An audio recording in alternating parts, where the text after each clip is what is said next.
అయ్యగారు ఇంట్లో లేరమ్మా, మీరు వస్తే డబ్బు ఇమ్మన్నారు.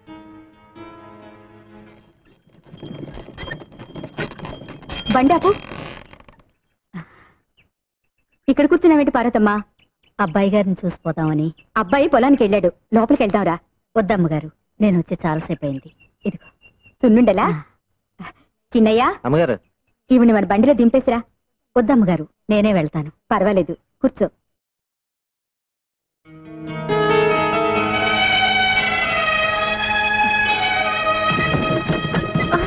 అమ్మా, ఏమ్మా చూసి ఎక్కచ్చుగా? చూస్తూనే ఎక్కాను బాబు. ఎవరు తినేవాడ? కుండలమ్ముకునేది. నువ్వురా.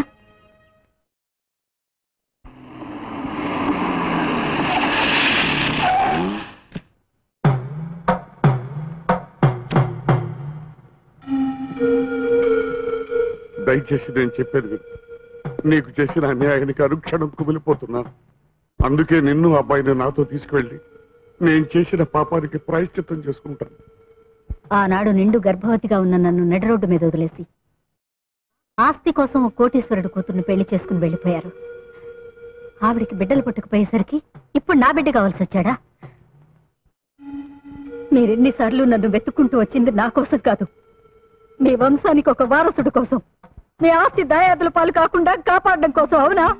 చేసుకున్న పాపానికి కట్టుకున్న దాన్ని కూడా పోగొట్టుకున్నాను. కనీసం మన బిడ్డ అయినా. మన బిడ్డ కాదు, నా బిడ్డ. ఒక దేవుళ్ళ లాంటి మనిషి కొడుగ్గా దర్జాగా బతుకుతున్నాడు. అదే ఎక్కడో చెప్పు. నా ప్రాణం పోయినా సరే చెప్పను.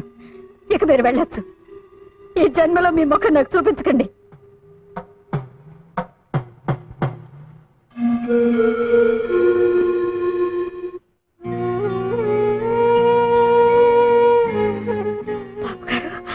నువ్వేం చెప్పినా చేస్తాను, నువ్వేం అడిగినా ఇస్తాను. కానీ నీ బిడ్డను తిరిగి ఇచ్చేయమని మాత్రం అడగొద్దాం.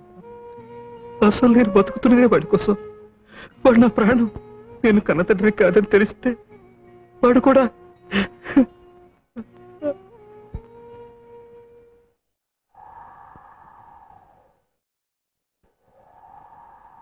ఆసుపత్రిలో నర్సు కంటే నన్ను బాగా చూసుకుంటున్నారు ఆవిడ. ఆవిడకివ్వండి. నాకెందుకండి? ఆవిడ్ని జాగ్రత్తగా చూసుకోండి.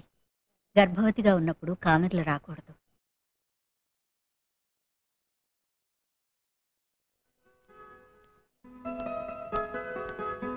డాక్టర్మా, మగబిడ్డ ఆడబిడ్డ ఏ బిడ్డైనా పనికొస్తుందని అన్ని ముందే తెచ్చేసాను. ఏ బిడ్డ?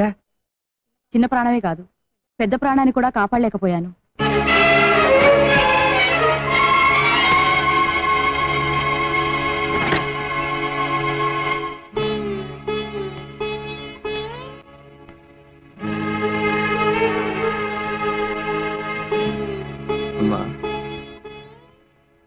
మా ఆవిడ పక్క మంచంలో ఉన్న పార్వతమ్మ మగబిడ్డను ప్రశ్నించిందండి.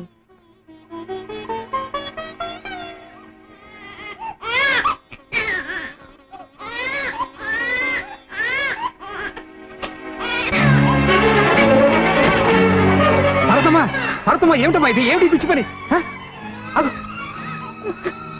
దీనికోసమేనా బిడ్డను ఇన్నాళ్ళు కడుపులో పెట్టుకుని కాపాడా? దగా పడ్డ ఆడదాన్ని ఆ పసి బిడ్డను చంపే హక్కు నాకు లేదని ఇన్నాళ్ళు బ్రతికాను.